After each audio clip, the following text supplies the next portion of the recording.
자, 전 여러분과 함께 오늘 로마서 8장 1절에서 2절의 말씀을 가지고 함께 나눌 설교의 제목은 나와 있나요?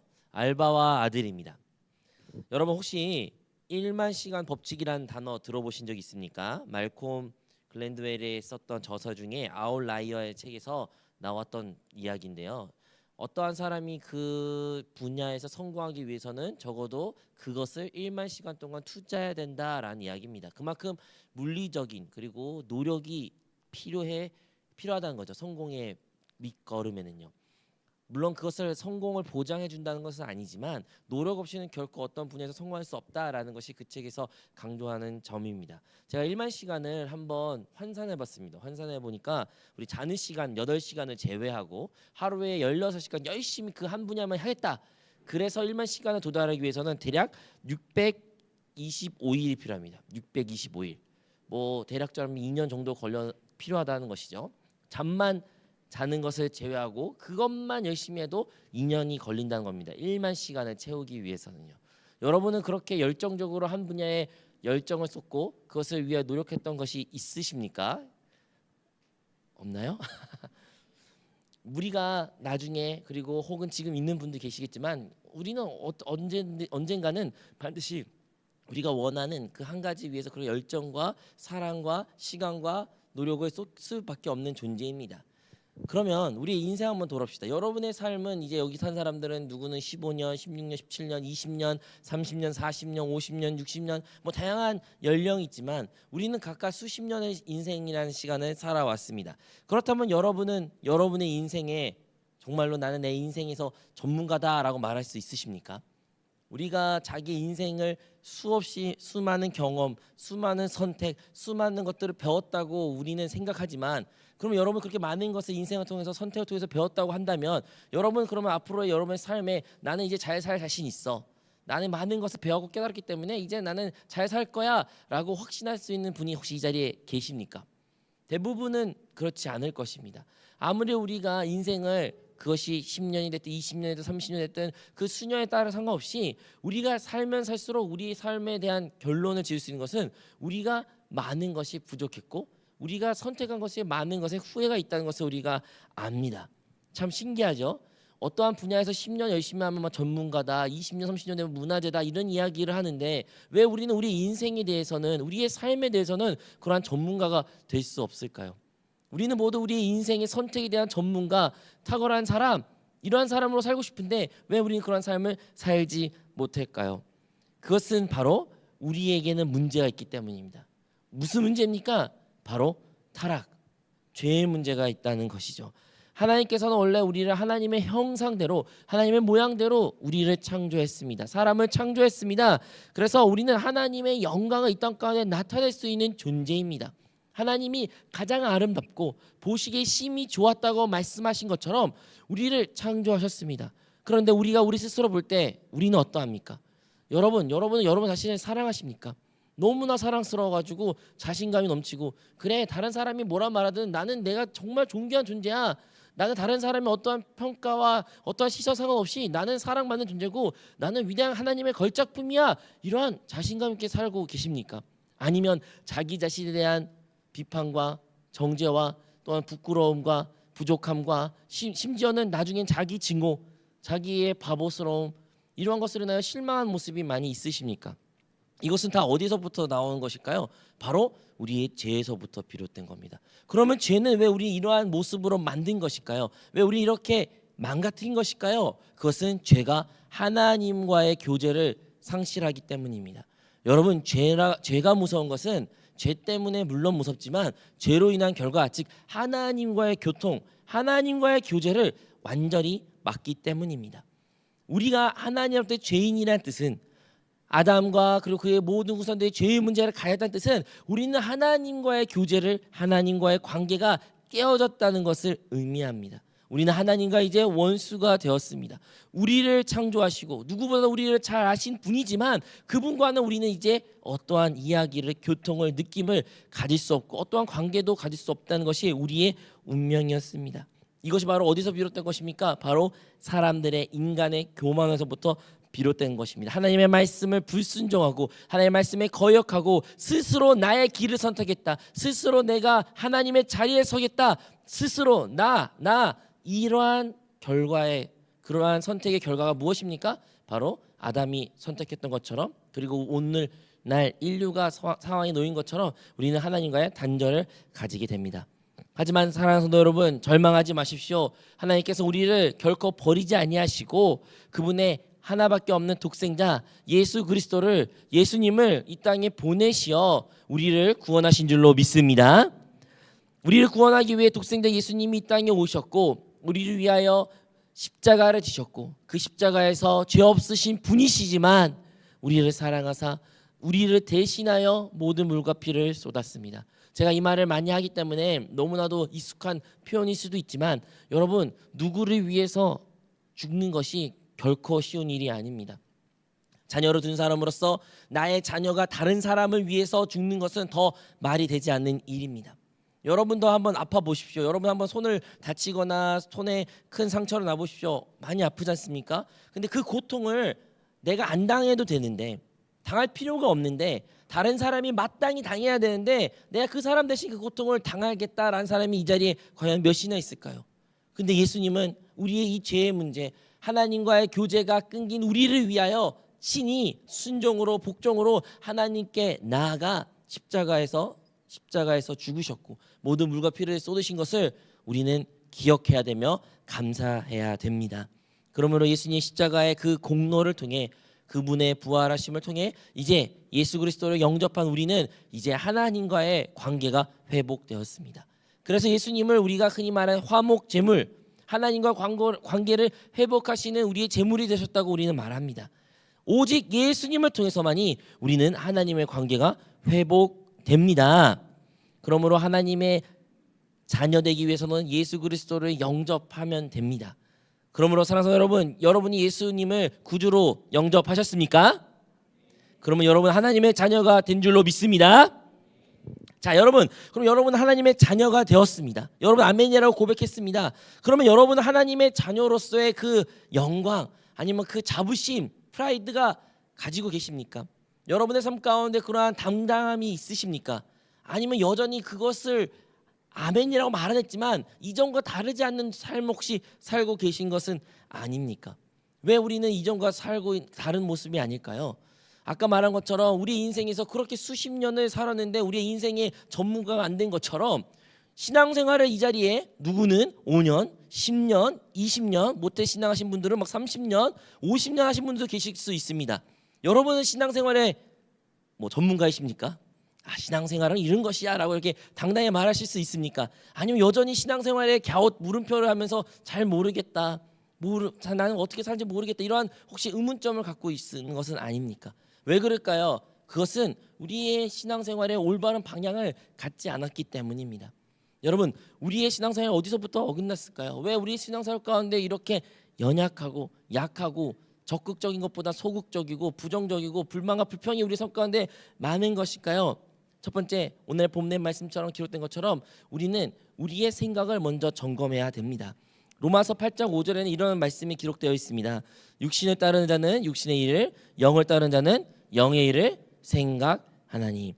그래서 우리가 하나님의 자녀로서 올바로 살기 위해서 첫 번째 기억해야 되는 것은 우리는 영의 일을 생각해야 된다는 것입니다. 여러분, 생각하는 것은 매우 중요합니다. 17세기에 데카르트가 말했던 것처럼, 철학자 데카르트가 말한 것처럼 나는 생각한다, 고로 존재한다. 즉 우리가 생각하는 것이 곧 우리를 표현하는 것입니다. 그 어떠한 것도 우리의 생각만큼은 부정할 수 없는 것이라는 것이죠. 여러분이 생각하는 것이 곧 여러분이 되는 것입니다. 아무리 똑같은 상황에 놓여 있어도 그 상황 가운데 어떻게 생각하냐에 따라 그 사람의 행동이, 말이, 표정이 달라집니다. 똑같은 업무를 해도요, 오늘 또 싫어, 힘든 일이야, 정말 최악이야 라고 생각하면서 그 일하는 사람과, 그래 오늘은 나에게 최고의 날이야, 난 할 수 있어, 감사할 일이 참 많다, 오늘은 내가 이렇게 하루를 시작해서 너무 기뻐 라고 한 사람과 똑같은 일을 맡기면 그 사람들이 생각하는 것에 따라 그들의 행동과 표정과 말이 달라지는 것입니다. 즉 우리의 생각이 곧 우리를 대변하는 것입니다. 그러면 우리의 생각은 어떠할까요? 우리의 일주일과 우리의 삶을 한번 점검해 봅시다. 여러분 무슨 생각하고 사셨습니까? 여기에 성경에 기록된 것처럼 우리가 육신을 따라 생각한다면 육신의 일을 하게 된다는 것입니다. 육신의 것은 바로 우리의 정욕과 우리의 안목의 육신의 또한 이 세상의 자랑을 위해서 살아간 것을 속한 것입니다. 혹시 여러분 그런 것을 위해서 생각을 많이 하셨습니까? 여러분의 그 본질적인 것은 다 다를 수 있지만 결국에는 우리는 육신의 일을 생각하면 결국에는 사망에 갈 수밖에 없다는 것을 기억해야 됩니다. 성경에 기록하기를 우리는 영의 것을 생각해야 된다. 영의 일을 생각해야 된다라고 분명히 말하고 있습니다. 그러므로 우리는 우리의 생각을 한번 확실히 점검해야 됩니다. 영의 일을 생각하라. 여러분, 하나님은 영이십니다. 하나님에 대한 묵상, 하나님을 어떻게 해서 묵상할 수 있을까요? 말씀을 통해서 묵상할 수 있죠. 오늘의 묵상을 통해서도 할 수도 있습니다. 공과나 성경 말씀이나 설교나 여러분 찬양이나 가사에서도 우리가 하나님을 묵상할 수 있습니다. 여러 순간순간 기도의 시간 통해서도 하나님의 것을 생각하고 영의 일을 생각할 수 있습니다. 여러분이 얼마나 영의 일을 생각하며 사셨습니까? 우리가 하나님의 자녀된 신앙생활에서 승리하는 사람이 되기 위해서는 첫 번째 우리는 영의 일을 생각해야 됩니다. 여러분 그것은 노력, 즉 여러분이 의도를 가지고 해야 하는 것입니다. 생각은요 그냥 나는 것이 아니에요. 여러분이 그것을 생각하라고 작정해야 되고 마음을 먹어야 되고 때로는 훈련할 필요도 있는 것입니다. 우리가 그러한 시간을 가질 때 우리의 삶이 변화가 시작됩니다. 두 번째로 우리가 생각한 것은 우리가 영의 것을 생각하면 우리가 영의 일을 생각하면 자연스럽게 그에 대한 결과값이 나오는데 그것은 바로 생명과 평안이라는 것입니다. 우리 로마서 8장 6절의 말씀입니다. 육신의 생각은 사망이요 영의 생각은 생명과 평안이니라. 여러분 이 자리에 다 나왔는데 여러분 지금 마음은 어떠한 상황 가운데 놓여 있습니까? 여러분 마음 상태가 어떠하십니까? 혹시 불안과 염려와 초조가 있으십니까? 죽을 것 같은 그러한 느낌을 가지고 있습니까? 아니면 이 자리에 평안하고 생명 가득한 살아있는 그런 느낌을 가지고 계십니까? 우리가 어떠한 것을 생각하냐에 따라 그거에 대한 결과가 자연스럽게 우리 안에 나타난다는 것입니다. 우리가 일주일 동안 살아갔을 때 여러분 혹시 스트레스와 염려와 걱정, 근심으로 살아셨던 분이 있으면 우리는 바로 점검해야 됩니다. 내가 지금 영의 일을 생각하는 것이 아니구나. 내가 지금 육신의 것을 생각하고 있구나라는 것을 우리가 깨달아야 됩니다. 그리고 그 생각을 멈춰야 됩니다. 육신의 생각을 멈춰야 됩니다. 우리가 육신의 생각을 멈추지 않으면 결코 다시 그 생명과 평안을 얻을 수 없기 때문이죠. 그런데요 이런 사람들이 있습니다. 그래 오늘부터 나 염려 안 할 거야. 그래 나 걱정 안 할 거야. 그래 오늘부터 나 부정적인 생각 안 할 거야. 그래 이거 생각 안 해야지. 저거 안 생각해야지 라고 생각하지만 여러분 근데 그거는 좋은 방법이 아닙니다. 대표적인 예가 제가 많이 썼던 이야기죠. 여러분이 한번 코끼리에 대해서 생각하지 말라 이런 이야기를 들으면 이 자리에 대부분 사람들이 코끼리에 대해서 생각했을 것입니다. 이전에 단 한 번도 코끼리에 대해서 생각 안 했어도 제가 코끼리에 대해서 생각하지 말라 말하는 순간 다들 코끼리가 한번 스쳤을 것입니다. 마찬가지예요. 우리가 무엇인가 하지 말아야지 하지 말아야지 안 할 거야 라고 한다 해서 그것을 우리가 생각 안 하는 것이 아닙니다. 그러면 방법이 뭐예요? 바로 영의 것을 생각을 하는 거예요. 내가 부정적으로 생각 안 해야지. 그래 나 이제 긍정적으로 생각할 거야 라는 태도, 즉 영의 생각을 할 거야. 우리의 생각을 영에 두는 훈련을 우리가 해야 된다는 것입니다.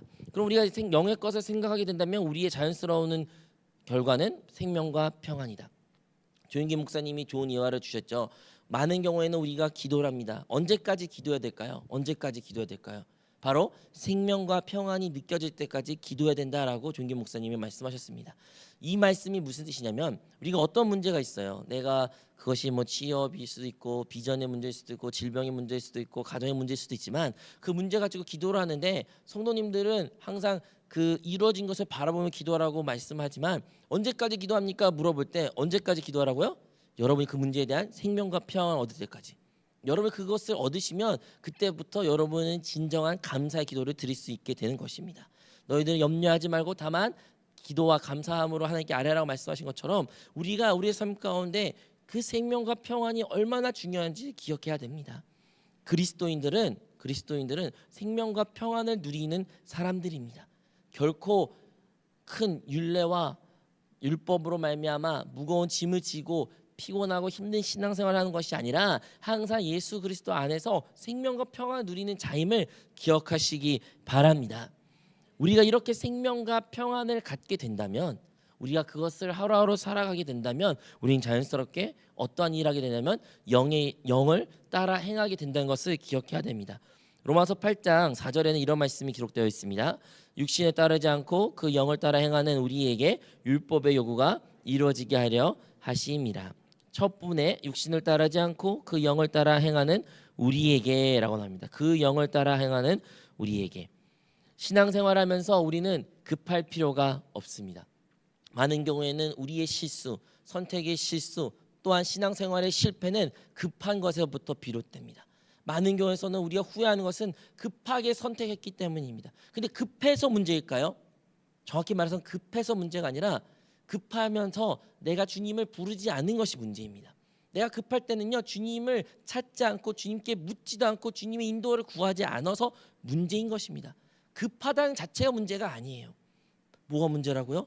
주님의 일, 즉 영을 따라 행하지 않았기 때문에 문제가 나타난다는 것입니다. 그러므로 우리는 우리의 생각을 앞서고 우리의 행동이 앞선 것이 아니라 잠시 그것을 멈추고 하나님께 기도하고 영으로 돌이키고 하나님께 인도함을 받으려는 우리의 삶의 훈련 혹은 삶의 그러한 태도가 있어야 됩니다. 그것을 곧 영을 따라 행한다라고 우리가 말할 수 있습니다. 우리의 생각과 행동은 성령에 의해서 인도받을 때 하나님의 뜻에 합당한 삶을 살아가게 됩니다. 이것을 어떠한 삶 가운데 적용할 수 있습니다. 여러분, 어떠한 큰 문제에서도 다양히 이것을 적용하지만 작은 일에서라도 여러분 우리는 그것을 적용해야 됩니다. 여러분, 우리가 그 선택을 했을 때 하나님의 인도하심을 받았다는 확신이 있으면 우리는 결코 후회하지 않을 것입니다.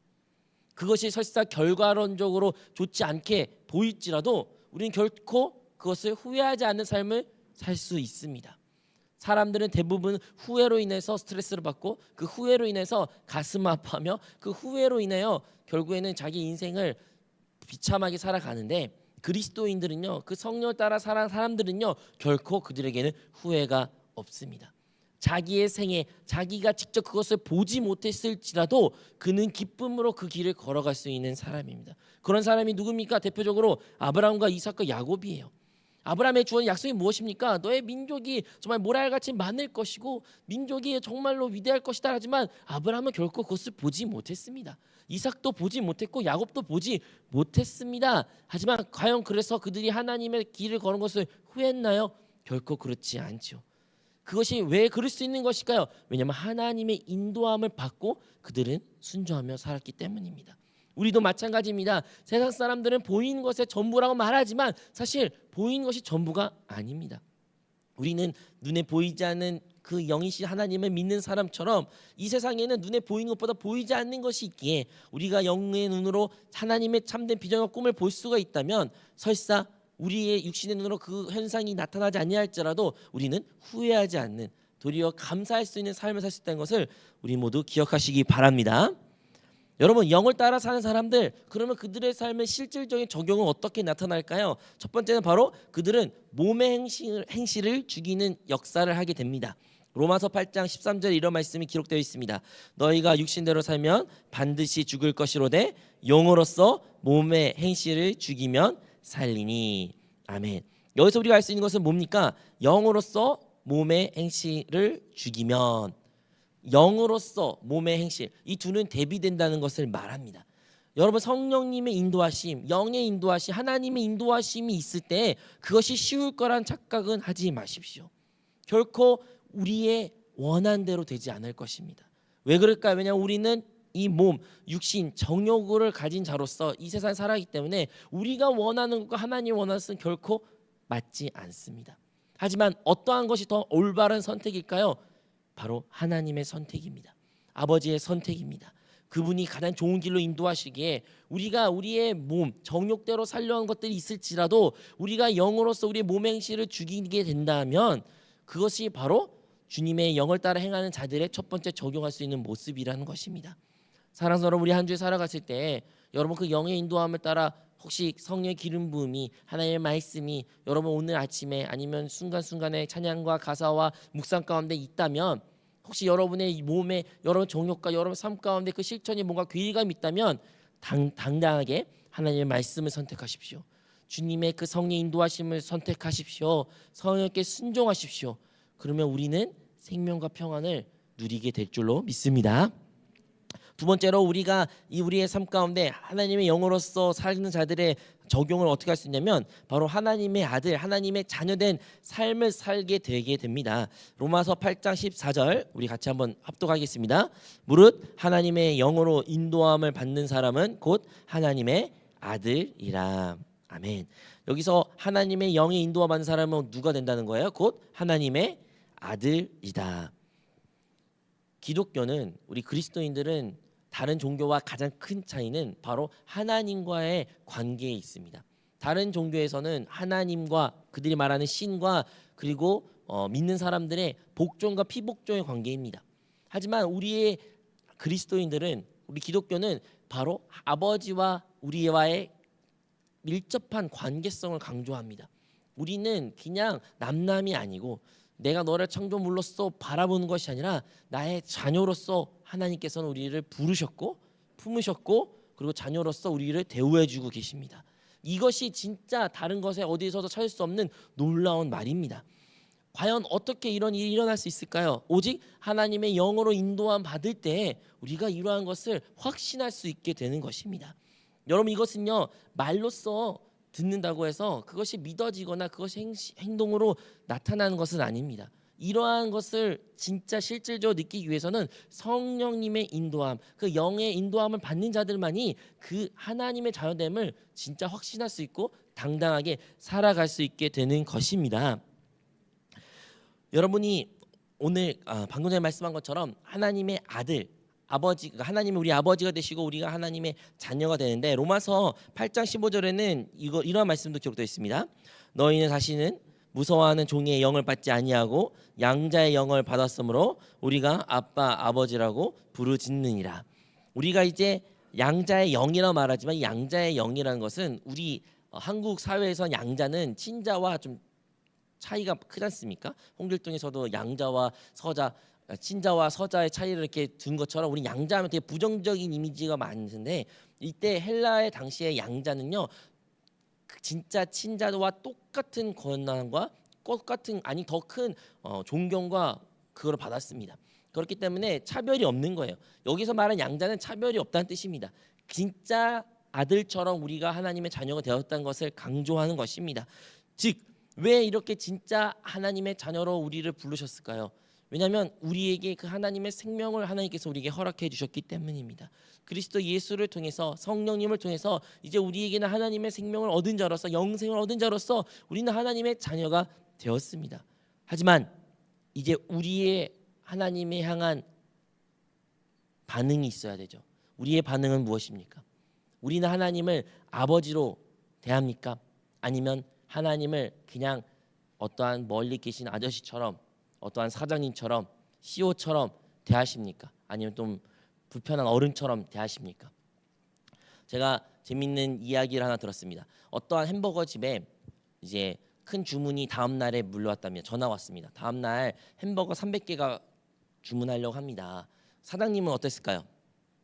행복했죠. 와, 햄버거 300개가 주문할 수 있다. 들어왔다. 대량 주문이다. 근데 그 이야기를 들은 알바생은 어땠을까요? 죽었다라고 생각하죠. 와, 진짜 싫다.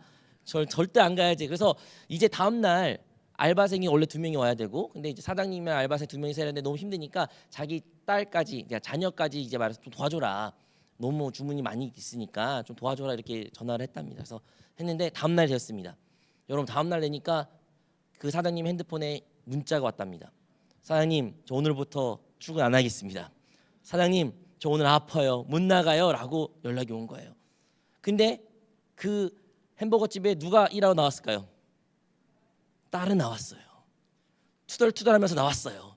그리고 사장님과 함께 300개의 햄버거를 열심히 만들었다고 합니다. 여러분, 여기에서 알바생과 그 자녀된 삶에 큰 차이가 있습니다. 그런데요, 우리가 하나님을 믿을 때, 우리가 하나님을 섬길 때 이와 비슷한 모습이 있습니다. 누군 하나님을요, 이 자리에 나오는 것을 알바처럼, 알바생처럼 나온 것 같습니다. 나와야 되니까, 내 의무를 해야 되니까, 그래 하나님이시니까 내가 존경해드려야지, 어느 정도 해야지. 그렇게 하지만 정작 하나님 믿으면서 신앙생활하면서 어려움과 역경과 불편함이 생기면 피하고 모른 척하고 그냥 내일이 아닌 것처럼 생각하는 사람이 간혹 있습니다. 또 어떠한 사람들은 반대로 진짜 하나님 나의 아버지라고 생각하는 거예요. 그리고 주님의 몸된 교회를 주님의 할아버지 집이라고 믿는 자들이 있습니다. 그런 자들은 이 교회를 이곳을 어떻게 생각할까요? 아버지 집 나의 집이라고 생각하기 때문에 그 모든 일에 앞장서고 최선을 다하게 되는 것입니다. 최근에 우리 한세교회 성전 이사 그러니까 이전도 있었고 이사도 했었고 이러한 일들이 400% 있는데 이런 일 과정 통해서도 우리의 그 일에 대하는 우리의 마음가짐 한번 점검해야 됩니다. 나는 이것을 어떻게 받아들이고 있는가? 진짜 하나님을 아버지로 내가 믿고 그 아버지를 따라 사는 사람인가? 아니면 그냥 알바생처럼 하나님을 어떤 사장님처럼 내가 나의 도리를 해야 되니까 내가 해야 될 일을 해야 되니까 그렇게 믿는 것은 아닌지 점검해야 됩니다. 힘들다고 해서 어렵다고 해서 나한테 불편하다고 해서 도망가는 신앙생활이라면 우리는 우리 자신 가운데 나의 참된 신분을 망각한 것을 기억해야 됩니다. 우리는 결코 하나님의 자녀가 될 수 없는 존재였지만 그분의 아들 예수 그리스도를 죽이시면까지 우리를 하나님의 자녀로 삼아 주셨습니다. 그 은혜는 그 어떤 것도 비교할 수가 없습니다. 그 은혜의 감격은 너무나 큽니다. 하지만 우리는 때론 그것을 잊고 살아갈 때가 있습니다. 그럼 어떻게 해야 될까요?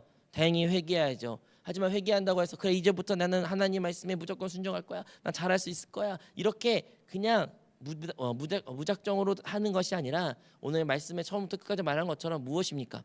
우리가 영의 것을 생각하고 생각을 영 안에 두고 영의 인도함을 받고 그렇게 살아가게 된다면 자연스럽게 그 하나님의 자녀된 삶을 우리가 살게 된다는 것을 우리 모두 기억하시기 바랍니다. 한연수 시인이 이러한 유명한 시의 제목을 썼는데요. 바로 사과꽃은 오는 것이다라는 제목이 있습니다. 거기에 내용이 무엇이냐면 우리는 사과꽃은 핀다라고 말합니다. 사과꽃이 필 것이다. 사과꽃이 폈네라고 말하지만 사실은 사과꽃은 피는 것이 아니라 온다는 것이에요. 봄이라는 계절이 오면 자연스럽게 사과꽃도 함께 봄과 오는 것입니다. 왜 그럴까요? 왜냐하면 사과꽃은 이미 사과와 하나이기 때문에 자연스럽게 그 사과 나무에 붙어만 있다면 꽃은 필 수밖에 없는 것입니다. 우리가 하나님의 자녀된 삶을 살아야지라는 것은요, 우리가 살 거야 해서 사는 것이 아닙니다. 단순히 우리가 주님께 붙어 있긴 하면, 우리의 생각을 주님께 영 안에 둔다면, 영의 것을 생각하다면, 순간순간 그 성령님의 영의 인도하심 따라 순종한다면, 기름에 순종한다면 우리의 삶 가운데 자연스럽게 그 어떠한 주님의 그 율법도 순종하고 준행할 뿐만 아니라 하나님의 놀라운 역사를 우리 삶 가운데 나타난다는 것을 우리 모두 기억하시기 바랍니다. 오늘 설교 제목은 알바와 아들입니다. 사랑하는 여러분, 여러분들은 하나님 앞에서 알바생이십니까? 아니면 하나님의 자녀이십니까? 우리 모두가 하나님의 자녀임을 확신하시고 하나님의 자녀된 삶을 사는 성도가 되시기를 주님 이름으로 축원드리겠습니다.